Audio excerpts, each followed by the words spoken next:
Have you ever read Psalms 23 as a journey? Let's read it as a journey together. The Lord is my shepherd, I shall not want. He makes me lie down in green pastures.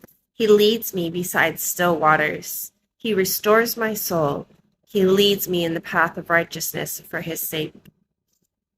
That right there is one part of the journey. That's a season that sometimes we go through where we're beside still waters, where God is with us the whole time. But then it says, even though I walk through the valley of the shadow of death, I will fear no evil, for you are with me, your rod and your staff, they comfort me. That's the next part of the journey. Sometimes we're going through really difficult and really painful times.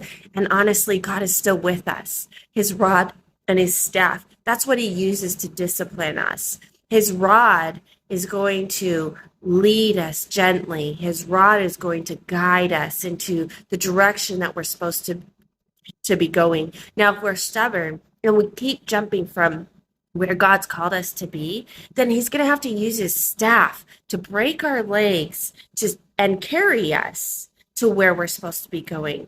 Not to hurt us, not to harm us, but to stop us from going somewhere that's dangerous. If as a sheep, you keep running over to the cliff and you keep running over to the cliff, and even though the good shepherd has used his staff to gently guide you away from the cliff, and you keep running over there, he's going to break your legs and carry you.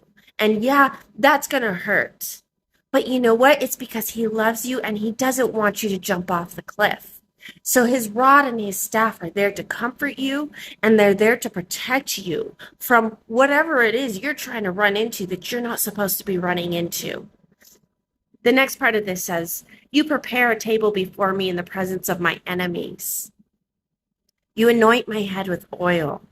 My cup overflows, and surely goodness and mercy will follow me all the days of my life, and I will dwell in the house of the Lord forever. So at the end of it all, after you finally learned your lesson, after you finally decided, that's okay, God, I'm going to finally submit to you, I'm finally going to do all that you've called me to do, God prepares a table before you in the presence of your enemies. He says, look, well done, my good and faithful servant. You have done well. You took some time getting there, but you know what? I'm so proud of you. I'm going to anoint your head with oil because I love you so much.